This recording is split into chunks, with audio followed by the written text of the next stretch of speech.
สวัสดีทุกคนมาเด้อกินแซ่บๆตำหุงสัวข้าวปุ้นมาตำหุง เปิดหรือเปล่าที่ดอกอยากแห้งแล้ว อย่างแห้งแล้วโอ้ อันนั้นก้นเลยปะ ทายเพราะแห้งตั้งแต่ร่นแหละยังโมโหอีสังวันนี้มาเด้อพี่น้องอากาศเย็นๆเลยต้องกินเผ็ดๆหอนๆจังหน่อย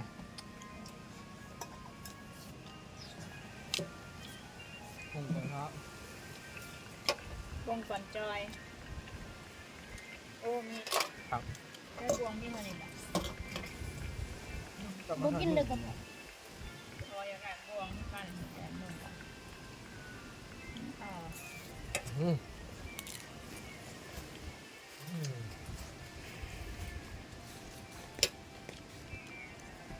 ลำทุน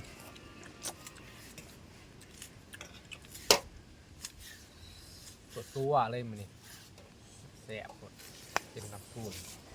เยอะเว้ย นี่ มาล อืม มีไข่บนนี้ในเป็นไข่บ่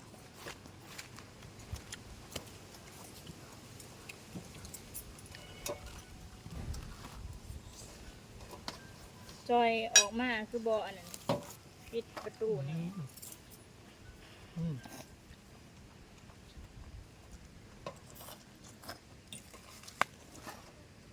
ปลายำนี่ผม ยังล่ะคือตุ่มอยู่ลังบ้านบ่ คมจังหน่อย ก้มยัง ราคา กินนี่ก็หูซื้อกลมกินตำมะฮงกับหูซื้อกลมเลย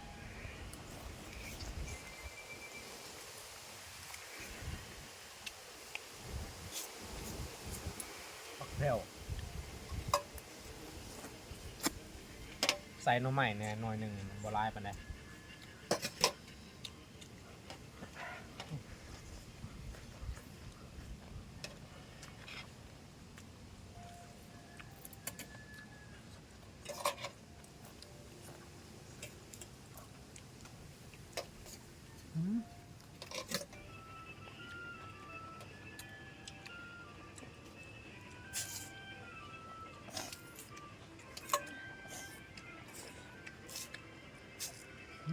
หายไปเลยน้ำไอ้บ่อยวะหายไปเลยน้ำไอ้บ่อยวะ ำเหลืองเหี่ยน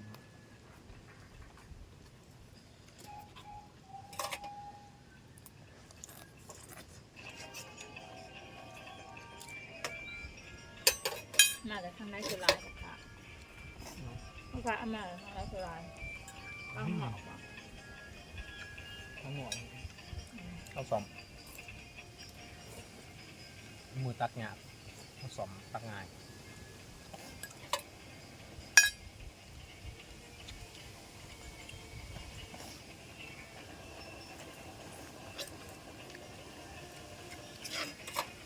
ใส่ขาวป้าจอย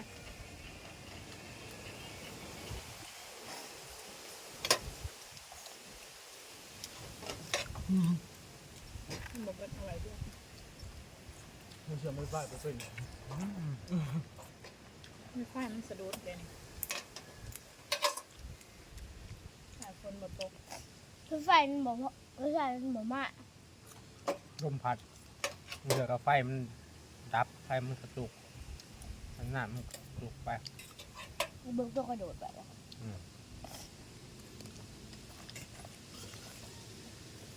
บอกให้ถิ่มปลาให้มันแก่มันสิมันคมปลาไหวอ่อนๆถ้ามันคมใหม่มันไม่ได้คมเลยแบบแม่ค้าแบบธรรมดา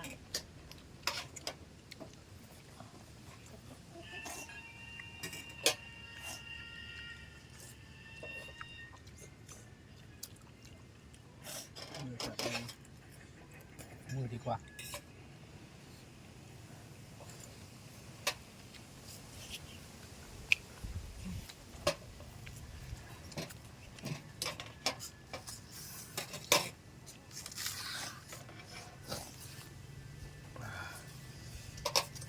เสือเท้าของเสือต้อง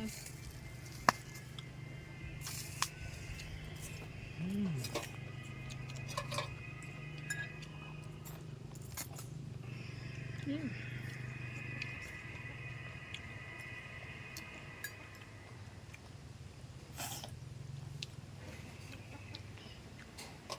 ใช่ครับใส่บะคุงหรือบ่นี่ ใส่หน่อยเดียว เอ้าบ่ใส่หลายๆอยากกินแบบนั้นนะ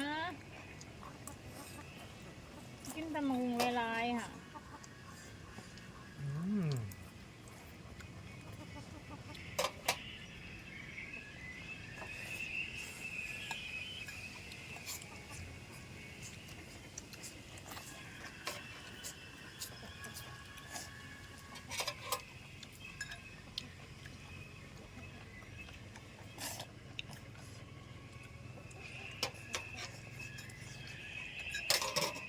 ข้าวดาวกระจาย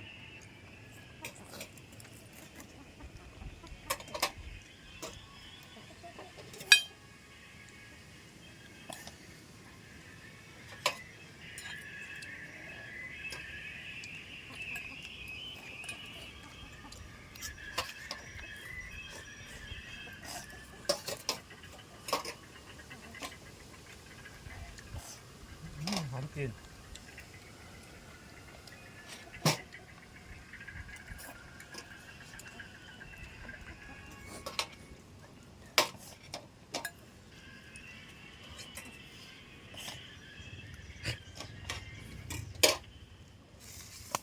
เมื่อหน่า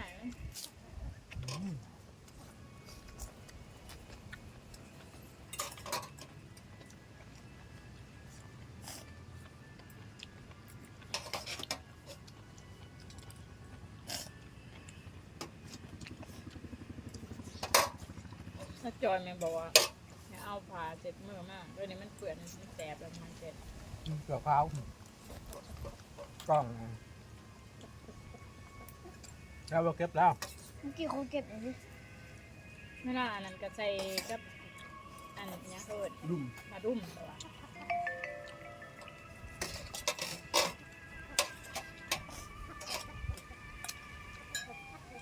ปิดจะค่อยโทรปิดวางซ้ายกับบอกว่าบอกว่าว่างไม่มาเลยอ่ะนั่นแม่มาโทรหาไผ่ก็บอกนั่นแม่ละถาอยู่นี่วะว่าพออยู่โรงงาน มาปุ๊บ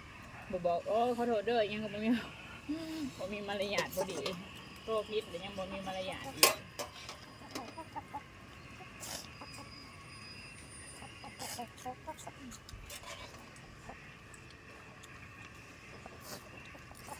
อืม อันนี้เป็นคำถามในแนวเดียวกันนะครับ เพิ่มความเผ็ดแผ่ว ขอเพื่อเป็นเกียรติแก่ผู้ถามว่าเข้าไปอยู่ในบ้านหลังหนึ่งปรากฏว่ามีศาลพระภูมิเขาตั้งไว้นานแล้วของเจ้าของเก่าการยกศาลพระภูมิออกจากที่แล้วนำไปทิ้งเสียโดยไม่มีวิธีการอะไรทั้งสิ้นอ้างว่าเรามีความเชื่อมั่นในพระพุทธเจ้าแล้ว เป็นการถูกหรือไม่ควรหรือไม่เป็นการลบหลู่หรือไม่อย่างไรครับท่านถามมาครับ ก็ไม่มีอะไร เพราะว่าโยมลองไปดูบ้านอนาถาพิจิกาเศรษฐีบ้านนางวิสาขาต้องไม่มีแน่นอน เพราะว่าเขาเชื่อมั่นในพระพุทธพระธรรมพระสงฆ์นะเพราะฉะนั้นเราถูกสมณะเทพมารพรหมใดๆในโลกจึงศรัทธาออกไปได้ไหมนะฮะนะมันมีแบบอันนั้นนิดนึงได้ไหมอันนี้นิดนึงได้ไหมเนี่ยถูกศรัทธาออกไปทีละนิดทีละนิดทีละนิดใช่ไหมงั้นคนที่ยังลงมั่นในพระพุทธพระธรรมพระสงฆ์ไม่มีเรียนง่ายๆนะไม่งั้นเดินสวนปุ๊บหรือยกมือไหว้โอ้ตายแล้วโดนหักคอแล้วมั้งเนี่ยนะมันเกิดความสะดุ้งหวาดเสียวสั่นคลอนในจิตทันทีนะกรรมไม่ได้เกิดจากพระภูมิ กินโลด นะ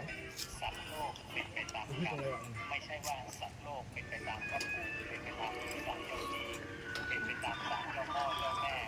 นะภูเขาศักดิ์สิทธิ์แล้วก็เจดีย์ศักดิ์สิทธิ์ไม่มีเทวดาตายแล้วก็ไปนรกใครบันดาลให้เทวดาไปนรกอีกอ่ะกรรมทางกายวาจาจิตที่เขาเคยทำนั่นแหละนะ นั้นชาวพุทธเรามั่นคงใน ว้า พระศาสดา แป๊บ เท่านั้นสถาคเตเอกันตะคโตอัปปิปัสสันโนเชื่อใจอย่างยิ่งในตถาคตถึงที่สุดโดยส่วนเดียวไม่มีอย่างอื่นนะเรียกว่าพุทธแท้นะโสดาบันนะพ้นจากความแก่เจ็บตาย อย่าเอาแค่พระภูมิเจ้าที่เครื่องรางของขลังมาเป็นเครื่องเหนี่ยวรั้งเราให้หลีกออกจากสัมมาทิฏฐิ ดอกแมวจะ มัน เอาออก เทียบ นะ ไม่ได้กับคุณธรรม แต่ว่าอีแล้วมินบูดไปเรื่อย ความแก่เจ็บตาย เราต้องเที่ยวในสังสารวัฏมายาวนาน ก็ต้องพริก อย่ามัวติดข้องกับสิ่งเหล่านี้ เราเที่ยวไป ปล่อยวางไปซะชีวิตสบายขึ้นเยอะรับรอง แล้วก็เป็น ข้าง ต่ ข้า อง ไปเลย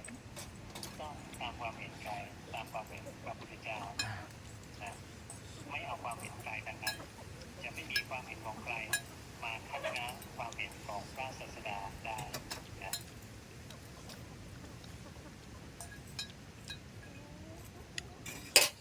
เขาจะพูดในเดือนเกิดมาชาติเดียวเดี๋ยวให้พอจ้าให้ทุกชาวบ้านมันก็พื้นไว้เขาได้ทุ่มขึ้นคอเพราะว่าเขากับทุ่มขึ้นคอแล้วเขาคือกันเขากับเป็นของง่ายเรื่องก็ขึ้นคนนี้เด้อถ้าเขาว่าเขามาทำไหนเขาว่าสร้างใจกันเป็น100 เท่าอ่ะฝรั่งเป็นแต่งงานเอาสาวไทยขึ้นมาอยู่เมืองนอกขึ้นมาแต่งงานเป็นผัวเป็นเมียกันเปิดร้านนวดให้สาวไทยเพื่อให้สาวไทยมีกิจการเป็นของตัวเองแล้วฝรั่งคนนั้น บ่ได้มาไม่หรอก เพื่อมานั่ง แซ่บๆ